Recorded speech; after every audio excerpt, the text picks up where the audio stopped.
we left Kiev in the first day of war. Our house near the Quand nous airport. avons quitté Kiev le premier jour de la guerre, Military men said us notre that, voiture était près de it's, l'aéroport. Des militaires nous ont dit qu'il pouvait y avoir des bombardements sur cet we aéroport. just went out in the first day in the evening. And we was, Alors nous sommes we have partis been dès le for premier jour. 10 days near the Kiev in 18 Nous sommes restés not près de 10 jours près de 80 Kiev, kilometers.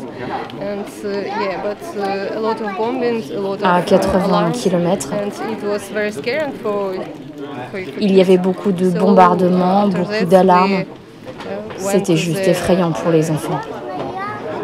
Eastern, not Western Ukraine.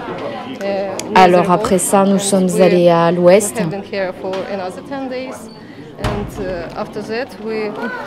Et nous avons dû faire attention encore 10 jours. Nous n'avions rien là-bas, pas de travail à faire, il n'y avait pas d'école, d'éducation pour les enfants. Ce n'était pas facile, ce n'était pas confortable. Il n'y avait pas non plus de toilettes, pas d'eau chaude. Les conditions étaient rudes.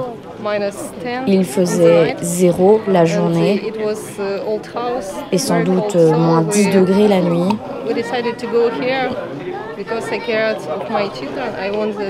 Nous avons donc décidé de venir ici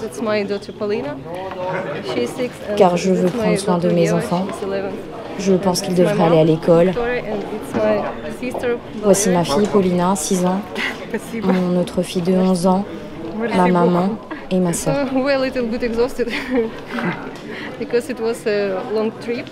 Nous sommes un peu fatigués parce que c'est un long voyage.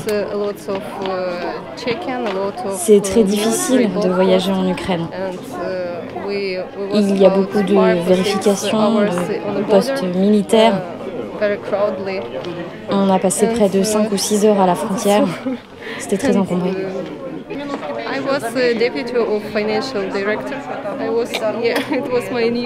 Avant, j'étais directrice financière. C'était mon nouveau travail dans une entreprise qui travaillait à l'international. Je cherchais ce poste depuis 2 ans. J'étais vraiment contente d'avoir ce job. J'avais une maison qui était en train de se construire à Kiev.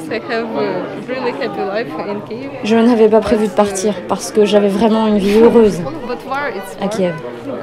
Mais avec la guerre, c'est loin. C'est vraiment malheureux.